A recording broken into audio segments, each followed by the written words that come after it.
Wash Feet Leadership Workshop Series. I am your host and author, Laverne Spruill, and we are in our 8th session. Oh my goodness, we are halfway through this book of mine. Are you really ready to wash feet?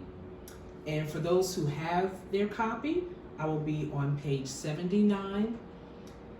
These next couple of chapters that's coming up in the series are probably the most extremely important topics and subjects that I really want to make sure that you leaders are understanding, that you have clarity, especially our servant leaders, our servant shepherds, those that are major leaders in a company or corporation, that when you understand how important it is to make sure that whoever is in your circle is not dropping the ball of the vision and the mission, that is critical. But also that you are raising up successors to what you are building or developing. Especially when you look at the generation that we're working with now, our millennials, it is critically important that we are taking the time to show them the ropes, to train them, to raise them up, to give them an understanding of some of the foundations that have been laid in your ministry or business so that they can continue to build upon it with the creativity and the ingenuity and the gifts and the talents and callings that God has given to them to continue the work. No vision or mission is centered around any one person. We're just stewards of the vision and mission that have been given to us by God through our gifts and talents and callings. So it is our responsibility to continue the work, to continue the next dimensions of the work in how it funnels into society, how it funnels into the world around us, because what you want to leave is a legacy that outlives you, that stands the test of time, and that makes an impact and a difference. When you think of the most influential people that you know that are no longer here on this planet, you will never forget them because they left a mark that could never be erased. Did you ever think that centuries from now, we would still be learning about Shakespeare, that we would still be appreciating the art of Leonardo da Vinci, that we would still be listening to the classical music of Bach and Beethoven and Vivaldi? They're timeless. You want the work that you have been given to do to stand the test of time and be timeless as well. So with that being said, the importance of passing the baton in ministry and developing and raising up successors. The vision and mission is given by God to a servant shepherd as a blueprint for the church or the ministry or even the business to follow and build upon. There are going to be some things that the elevated ones will need to experience for themselves and exercise their faith and trust in God for necessary provisions for the vision and mission assigned to them, but not everything. If the world can prepare their own and lay up for their successors, leaving legacies that continues whatever they are building, then the church should not do anything less in its preparation process. Shepherds are to provide wisdom and knowledge and instruction, materials and experience to the ones being elevated and to make sure that they're being sent out with what they need to be able to stand on their own 2 feet. And you can reference 1 Chronicles, the 28th chapter, the 2nd to the 9th verse. To prepare successors, show that the servant shepherd, first and foremost, has good stewardship over what God has given to them. That is vitally important in the growth of that ministry or that business. They understand that in their absence, the gospel must continue to be preached and the work of the ministry must continue until the return of Christ for the body of Christ. Do note that just because people shift or change and move does not mean that the core or the foundation of the vision or the mission of the house changes, according to Habakkuk 2 and the 3rd chapter. The servant shepherd must understand that as the servant leaders take their positions in the overall vision of the house and in their call to the ministry for Jesus Christ, the core of the ministry will always remain, and that's to win souls, to spread the gospel, to serve the community's needs, and to be open to the way that God will lead the new servant shepherd or servant leader in some of the day-to-day operations and outreaches that he will give to them. Be at peace that you, as the servant shepherd, have completed your mission and purpose in their lives. Your reward is in the knowing that they are answering the call of God on their lives, and they will hear from God for themselves and carry out the instructions, and they will stand before God and give an account for their call and commission, just as you have to do. So rest and rejoice. When our children are adults, they may call on you from time to time for suggestions or recommendations and advisement. Some may not. But as a servant shepherd, you have to be all right with the fact that you did what God commissioned you to do in their lives.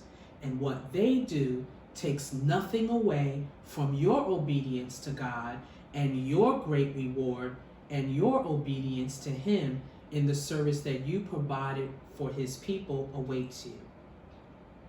As a servant leader, there may be times when you may not agree with the methods or ways of the servant shepherd, even if you don't understand the path or direction that they are taking at the moment. You must walk in faith and trust in the God in the servant shepherd. It is required and necessary for the flow of ministry to continue and that there's no division or schisms in the body. As you walk in the obedience of your instructions, you will understand the path that were taken in the long run and why. So be open to learn from instruction so that when it's your turn to be a servant leader or a servant shepherd, you will reap the same respect. You will reap the same support and understanding because you have given it as well. Once the directives have been made crystal clear as a servant leader, it is your responsibility to train the people that serve alongside with you to ultimately function independently of you, yet be subject to the chain of commands or protocols of the house of God or the business where applicable. You should not have to micromanage people. If you have to micromanage them, then check your training of the people that serve among you. Make sure your communication is clear, as we talked about in the previous sessions, and that they understand clearly the instructions that have been given to them, that they may successfully carry out the duties and responsibilities that have been given to them. When God elevates and promotes, He does not leave the work abandoned. Provision must be made so that there's a continuance, that there's a flow, that the baton is not dropped. When you see a relay race and a track meet, that person that's waiting for that baton to come to them as the runner is running must make sure that they are properly positioned so that when they reach back and get that baton, the person that's passing that baton sees that hand clearly behind them. They firmly put that baton in their hand. They lay hold of that baton. They make sure that it's secure so that they're continuing the race. We're to do the same thing when we have been elevated to another position. Those that served among you, there's a discernment that God gives as to who should be your successor so that you can leave that portion of ministry in excellent hands. When I had to make the decision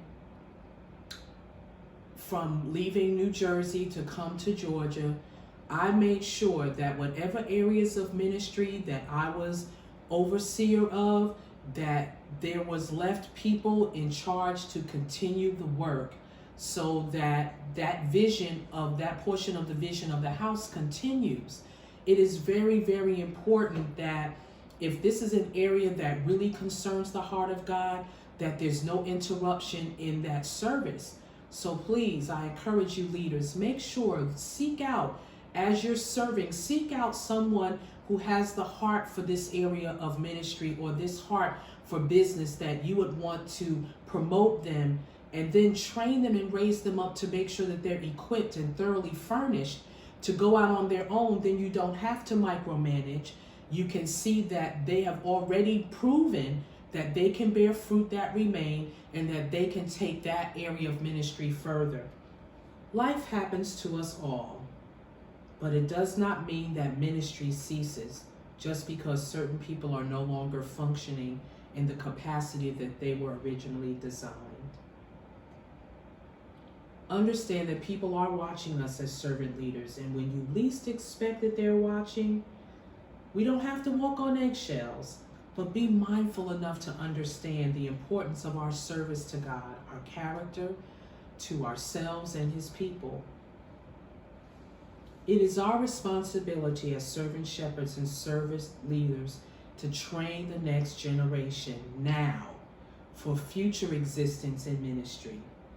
This makes for the confident transfer in the catching of the baton and the running the next leg of the ministry's race a glorious one. Take being a servant leader seriously. Develop sound, whole, happy, healthy people in their service to the Lord and to the people of God, so that everyone can enjoy what they do for Jesus and for the people of God. A prepared people performs best. Our Be Real questions for this chapter: please be honest with yourself and with God. How many areas of your ministry do you serve in the house of God? Name them. At least 4. Have you ever stopped serving within a ministry and did not tell the servant leader or servant shepherd why you were leaving the ministry or that business? Why or why not? And our last question: when you stopped serving in an area of ministry, did you train someone else to take your place? Or did you leave it vacant or dormant? Why? Why not?